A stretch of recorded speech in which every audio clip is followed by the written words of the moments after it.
Hi teachers அனைவருக்கும் வணக்கம்.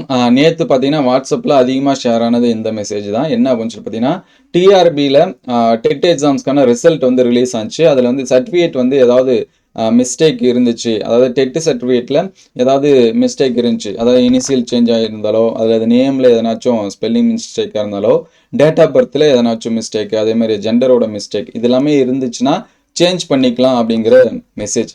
So இது உண்மையாலுமே டிஆர்பி போர்ட்லேருந்து தான் வந்துச்சா அப்படிங்கிறத வந்து டீட்டெயில்டாக பார்க்கலாம். ஸோ ஃபர்ஸ்ட் இதில் என்ன சொல்லியிருக்காங்கன்னா, இதுக்கான அப்ளிகேஷன் ஃபீஸ் பார்த்தீங்கன்னா நமக்கு 200 சலான் கட்ட சொல்லியிருக்காங்க. ஸோ இதில் என்னென்ன கேட்டிருக்காங்கன்னா, application copy, evidences, account number கொடுத்துருக்காங்க, இந்தியன் ஓவர்சீஸ் இதெல்லாமே கொடுத்து 200 ஃபீஸ் கட்ட சொல்லியிருக்காங்க. ஸோ உங்களுக்கு என்னென்ன கரெக்ஷன் இருக்குது அப்படிங்கிறத கமெண்ட் பண்ணுங்கள். எவ்வளோ பேருக்கு என்னென்ன மிஸ்டேக் இருக்குது அப்படின்னு சொல்லி தெரிஞ்சுக்கலாம். ஸோ இந்த மெசேஜ் வந்தோடனே நான் பண்ணது டிஆர்பிக்கு அஃபிஷியலாக ஹெல்ப்லைன் நம்பர் இருக்குது, அந்த நம்பருக்கு கால் பண்ணேன். இந்த மாதிரி ஒரு மெசேஜ் வந்திருக்குங்க, நேம் சர்டிஃபிகேட்டில் நேம் இதெல்லாமே கரெக்ஷன் பண்ணணும்னா என்ன பண்ணணும் அப்படின்னு சொல்லி கேட்டிருந்தாங்க.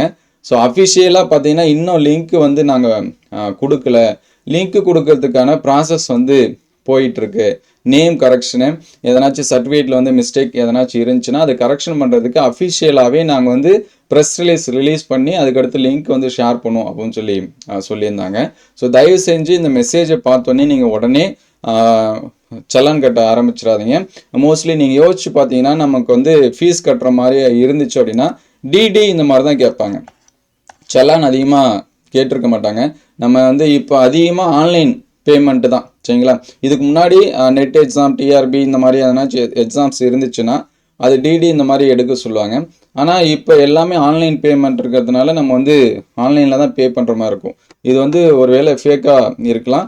உங்களுக்கு வந்து உடனே எனக்கு வந்து சர்டிஃபிகேட்டில் எதனாச்சும் சேஞ்சஸ் வந்து பண்ணணும்னு நினச்சிங்கன்னா நீங்கள் டைரெக்டாக டிஆர்பி ரெக்கமெண்ட்டுக்கே போகலாம். உங்களுடைய அப்ளிகேஷனு, அதுக்கடுத்து உங்கள்கிட்ட இருக்கக்கூடிய ரெக்கார்ட்ஸ் எல்லாமே, பர்த் சர்டிஃபிகேட்டு, உங்களுடைய மார்க் ஷீட்டு, என்னென்ன டாக்குமெண்ட் இருக்கோ அது எல்லாமே எடுத்துகிட்டு எனக்கு இந்த மாதிரி நேம் மிஸ்டேக் ஆகிடுச்சு, என்னோட 10th மார்க் ஷீட்டில் இந்த மாதிரி இருக்குது. மோஸ்ட்லி பார்த்தீங்கன்னா நம்மளுடைய 10th மார்க் ஷீட்டில் என்ன நேம் இருக்கோ அதுதான் எல்லா இதுலேயுமே கேட்பாங்க.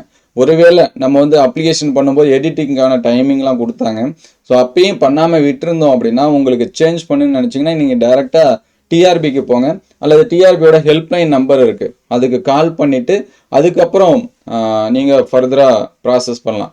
நான் கேட்டதுக்கு என்ன சொன்னாங்கன்னா, நேரில் வந்து பார்க்குற மாதிரி இருக்கலாம், நாங்கள் அஃபிஷியலாக லிங்க்கும் கொடுப்போம் அந்த மாதிரி தான் சொல்லியிருந்தாங்க. அதுக்கான ப்ராசஸ் வந்து போயிட்டுருக்கு அப்படின்னு சொல்லியிருந்தாங்க.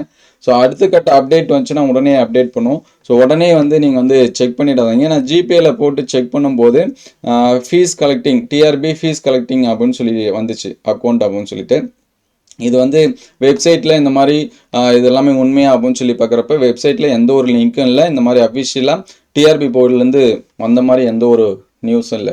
சப்போஸ் வந்துச்சு அப்படின்னா அதுக்கப்புறம் வேணால் நீங்கள் வந்து உங்களுடைய ப்ராசஸ் வந்து ஸ்டார்ட் பண்ணுங்கள்.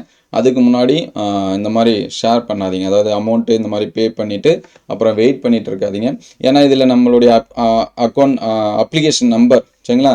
ஏன்னா அதை வச்சு தான் நம்ம கரெக்ஷன் எல்லாமே கொடுப்போம். யார் பண்ணாங்க, ஃபீஸ் கட்டினாங்க அப்படிங்கிறது எல்லாமே அவங்களுக்கு வந்து தெரியும். வெறும் நேம் வச்சு மட்டும் அவங்களால பண்ண முடியாது. ஏன்னா ஒரே நேமில் ஏகப்பட்ட பேர் இருக்கலாம். கிட்டத்தட்ட லட்சக்கணக்கில் நம்ம வந்து என்ன பண்ணியிருக்கோம், பாஸ் பண்ணியிருக்கோம். அதில் ஏதாவது ஒரு 10,000 பேருக்கு வந்து மிஸ்டேக் இருந்துச்சு. 10,000 பேர்த்தில் ஒரு 1000 பேர் ஒரே மாதிரி நேமில் இருந்தால் என்ன பண்ணுவீங்க? அதை கண்டுபிடிக்க முடியாது. அப்ளிகேஷன் நம்பர் வச்சு தான் என்ன பண்ண முடியும், கண்டுபிடிக்க முடியும்.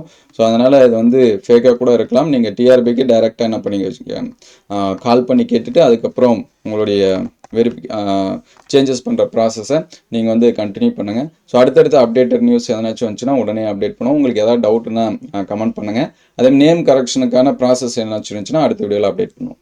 Thank you all.